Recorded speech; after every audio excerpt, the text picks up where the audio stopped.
जय हिंद दोस्तों, स्वागत है आप सभी का इस वीडियो में हम इंडियन पॉलिटी बाय लक्ष्मीकांत इसका 46th चैप्टर मतलब नेशनल कमीशन फॉर एससी ये देखने वाले हैं। काफ़ी इंटरेस्टिंग टॉपिक है।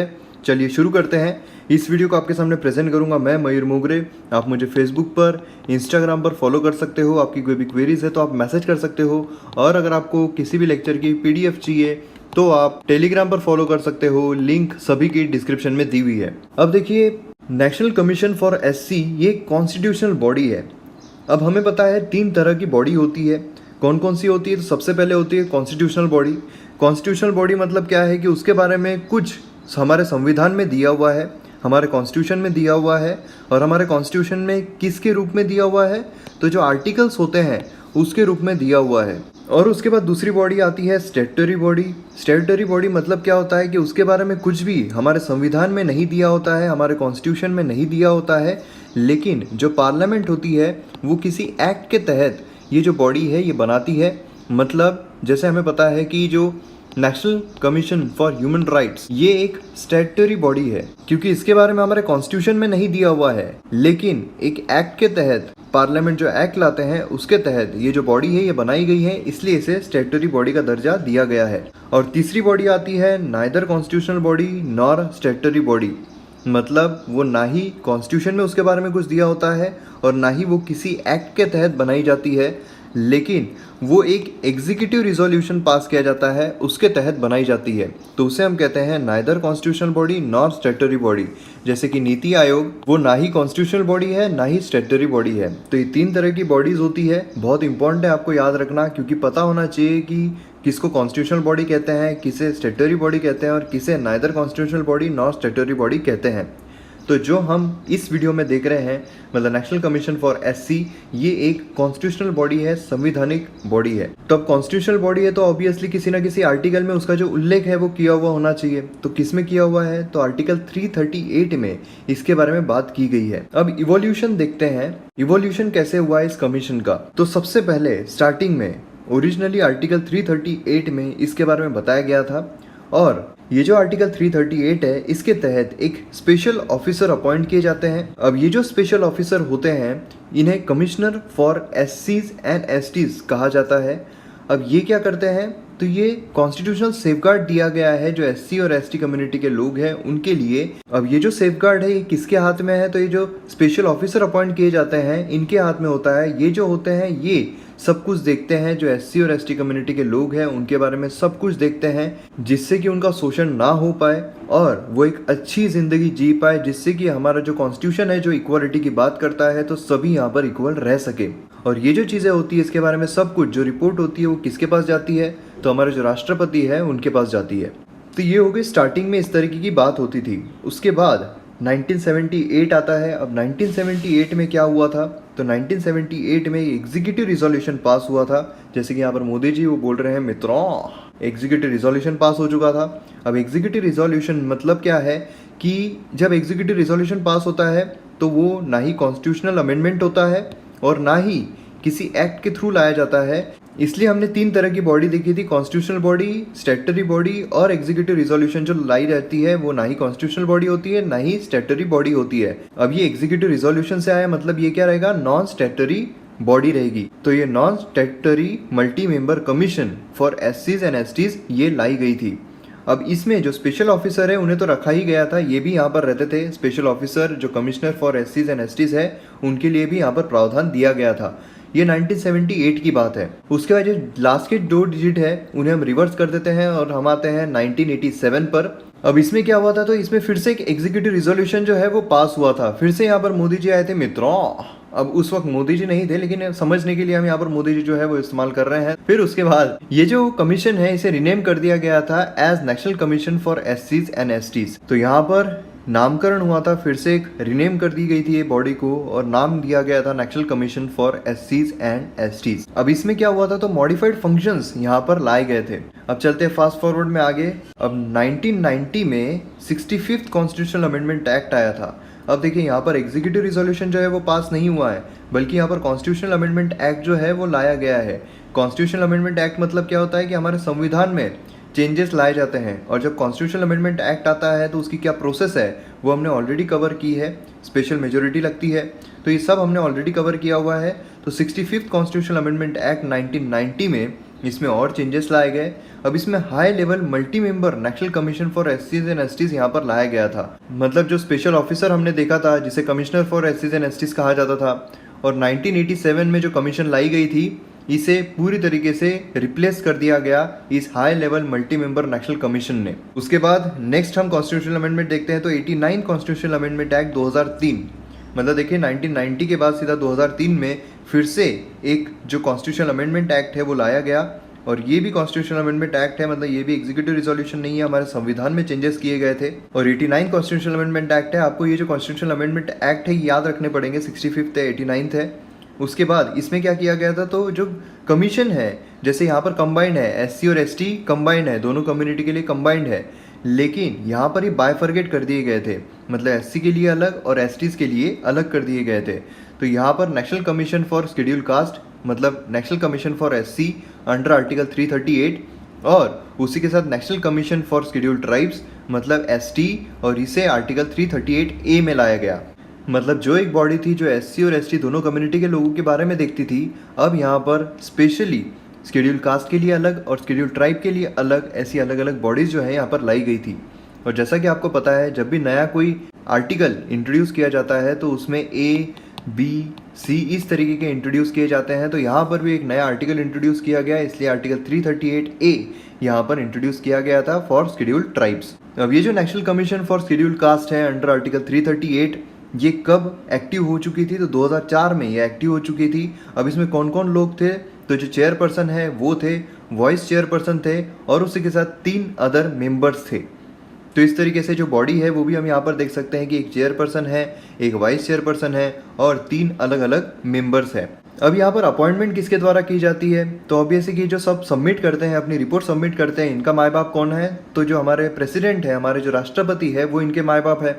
इसलिए ये जो अपॉइंटमेंट रहेगी वो भी कौन करेंगे, तो हमारे राष्ट्रपति करेंगे। और उसी के साथ साथ वारंट अंडर हिज हैंड, मतलब वारंट अंडर हिज हैंड मतलब क्या है, जब चाहे तब निकाल सकते हैं। और जो कंडीशन ऑफ सर्विस और टेन्योर रहेगा वो भी किसके हाथ में रहेगा, तो हमारे जो राष्ट्रपति है उनके ही हाथ में रहेगा। मतलब यहाँ पर प्रेसिडेंट जो है वो इनके माँ बाप है। अब यहाँ पर फंक्शंस देखने की कोशिश करते हैं जो नेशनल कमीशन फॉर एससी है, क्योंकि इस वीडियो में हम अब बायफर्गेट तो हो गए हैं, एससी अलग और एसटी अलग, ये बायफर्गेट हो गए हैं नेशनल कमीशन फॉर एससी और एसटी। लेकिन यहाँ पर हम फंक्शंस इस वीडियो में देखने वाले हैं नेशनल कमीशन फॉर एससी के, उसके नेक्स्ट वीडियो में हम देखेंगे नेशनल कमीशन फॉर एसटी के। तो यहाँ पर पहला फंक्शन निकल कर आता है, जो एससी कम्युनिटी के लोग हैं उनका जो कॉन्स्टिट्यूशनल और अदर लीगल सेफगार्ड्स है वो मॉनिटर करना, उसके बारे में देखना, वो इन्वेस्टिगेट करना, ये सबसे पहला फंक्शन आता है नेशनल कमीशन फॉर एससी का। अब देखिए नेशनल कमीशन फॉर एससी है, नाम से ही पता चलता है जो एससी कम्युनिटी के लोग हैं उनके सेफगार्ड के लिए ये जो कमीशन है लाई गई है। इसलिए इनका कॉन्स्टिट्यूशनल और लीगल सेफगार्ड रहना चाहिए ताकि इक्वलिटी बरकरार रहे हमारे समाज में। इसलिए ये जो नेशनल कमीशन फॉर एससी है ये लाई गई है। और अगर किसी भी तरीके के राइट्स जो एससी कम्युनिटी के लोग हैं उनके डिप्राइव होते हैं, तो जो भी स्पेसिफिक कंप्लेंट्स है उसके बारे में भी देखने का काम, उसके बारे में भी इंक्वायरी करने का काम किसका रहेगा, तो नेशनल कमीशन फॉर एससी का रहेगा। और जो एससी कम्युनिटी के लोग हैं उनका सोशियो इकोनॉमिक डेवलपमेंट होना चाहिए जिससे कि इक्वलिटी बरकरार रहे हमारे समाज में। इसके लिए भी जो प्लानिंग प्रोसेस होती है उसके लिए भी ये जो पार्टिसिपेशन होता है और जो एडवाइस है ये नेशनल कमीशन फॉर एससी ये करती है। और ये जो सेफगार्ड्स होते हैं इसके लिए जो रिपोर्ट्स दी जाती है, तो रिपोर्ट्स किसके पास दी जाएगी, तो इनके जो माँ बाप है उनके पास दी जाएगी। तो किसके पास दी जाएगी, हमारे जो राष्ट्रपति है उनके पास दी जाती है। तो ये जो रिपोर्ट है ये भी प्रेसिडेंट के सामने प्रेजेंट करना, ये भी काम किसका होता है, तो नेशनल कमीशन फॉर एससी का होता है। और ये जो सेफगार्ड है वो प्रॉपर इम्प्लीमेंटेशन उसका हो सके, उसी के साथ साथ वेलफेयर इनका हो सके, सोशियो इकोनॉमिक डेवलपमेंट हो सके जो एससी कम्युनिटी के लोग हैं उनकी, तो उसके लिए भी जो मेजर्स होते हैं उसका रिकमेंडेशन प्रोवाइड करना, ये सब कुछ जो नेशनल कमीशन फॉर एससी है इनके द्वारा दिया जाता है। और बाकी भी जो फंक्शंस रहेंगे किससे रिलेटेड, तो ऑब्वियस है जो प्रोटेक्शन, वेलफेयर, डेवलपमेंट, एडवांसमेंट जो रहेगी एससी कम्युनिटी के लोग की, उनके लिए प्रेसिडेंट जो भी स्पेसिफाई करेंगे वो सब कुछ जो फंक्शन है वो नेशनल कमीशन फॉर एससी जो है उनके द्वारा की जाएगी।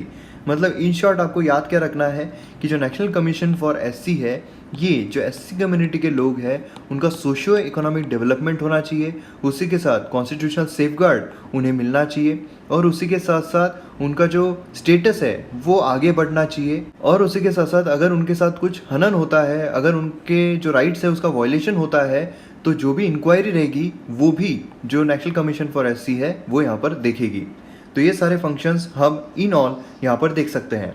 अभी जो कमीशन की रिपोर्ट होती है किसके पास सबमिट की जाती है, तो हमने अभी देखा है जो कमीशन है वो अपने माँ बाप जो है, मतलब जो हमारा राष्ट्रपति है उनके पास सबमिट करेगी, और फिर जो प्रेसिडेंट होते हैं वो पार्लियामेंट के पास सबमिट करेगी। और प्रेसिडेंट जब पार्लियामेंट के सामने, मतलब दोनों हाउसेस के सामने जब ये रिपोर्ट रखते हैं, तो जो भी रिकमेंडेशंस कमीशन यहाँ पर देता है और जो भी गवर्नमेंट ने मानी है नहीं मानी है, तो एक्सेप्टेंस नॉन एक्सेप्टेंस जो भी होता है रिकमेंडेशन का, जो प्रेसिडेंट है वो पार्लियामेंट में सबमिट करते हैं। और उसी के साथ साथ अगर ये रिपोर्ट स्टेट गवर्नमेंट जो है उससे कोई कंसर्न रखती है, तो स्टेट गवर्नर जो है उनके पास ये रिपोर्ट जो है भेजी जाती है बाय प्रेसिडेंट, और फिर गवर्नर जो है वो प्लेस करते हैं स्टेट लेजिस्लेचर में रिपोर्ट, और फिर से वही जो मेमोरेंडम होता है एक्सप्लेनेशन का, रिकमेंडेशन जो मानी गई है जो नहीं मानी गई है उसके रीजंस के साथ यहाँ पर रखी जाती है गवर्नर के द्वारा। जो कमीशन है वो प्रेसिडेंट के सामने रखती है, प्रेसिडेंट जो है वो पार्लियामेंट के सामने रखते हैं, और अगर स्टेट से रिलेटेड कोई चीज़ें होती है तो प्रेसिडेंट जो गवर्नर होते हैं उनको देते हैं, और फिर गवर्नर जो है स्टेट लेजिस्लेचर के सामने रखते हैं।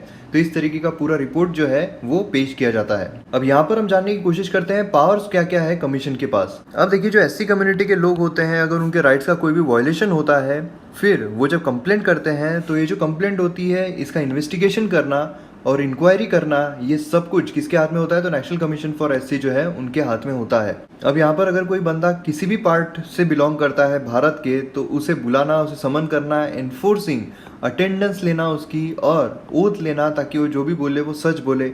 उसी के साथ साथ अगर कोई डॉक्यूमेंट्स उन्हें चाहिए हैं, अब ये सब किस लिए चल रहा है, तो जो इंक्वायरी चलेगी, मतलब यहाँ पर जो वायलेशन, तो यहाँ पर किसी एससी कम्युनिटी के इंसान का अगर वायलेशन होता है, तो यहाँ पर जब वायलेशन हो रहा है, तो जब इंक्वायरी कर रही है नेशनल कमीशन फॉर एससी, तो इस केस में ये सब हम कुछ देख रहे हैं। तो जो भी डॉक्यूमेंट्स यहाँ पर रिक्वायर होते हैं उसे देखना, उसकी मांग करना, उसके जो एविडेंसेस होते हैं उसकी मांग करना, वो लेना।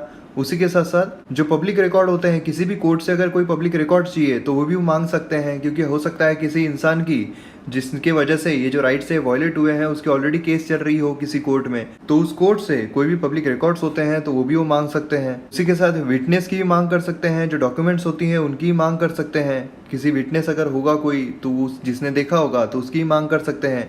और अगर प्रेसिडेंट डिटरमाइन करते हैं कि कोई और चीज़ चाहिए तो वो भी ये लोग मांग कर सकते हैं। मतलब इतनी सारी पावर्स उनके पास है कि इतनी सारी चीज़ें जो है वो मांग कर सकते हैं जब इंक्वायरी कर रहे हैं तब। अब सेंट्रल गवर्नमेंट जो होती है और स्टेट गवर्नमेंट जो होती है, वो अगर कोई भी मेजर पॉलिसीज़ लेकर आती है जो एससी कम्युनिटी के जो लोग हैं उन्हें अफेक्ट करेगी, तो इसके लिए भी उन्हें कंसल्ट किया जाता है। जो कमीशन है उसे कंसल्ट किया जाता है। मतलब अगर एससी कम्युनिटी के लोग हैं उनके लिए कोई पॉलिसी ला रहे हैं और एससी कम्युनिटी के जो लोग हैं उन्हें अफेक्ट करने वाली है, तो पहले भारत सरकार या फिर जो स्टेट गवर्नमेंट होती है उन्हें कंसल्ट करना पड़ेगा नेशनल कमीशन फॉर एससी से कि हम ये लाने वाले हैं, तो ये कैसा करना चाहिए, किस तरीके से करना चाहिए। तो इस तरीके से होता है। अब ये जो कमीशन है ये डिस्चार्ज करती है similar functions other backward classes के लिए, ओबीसीज के लिए।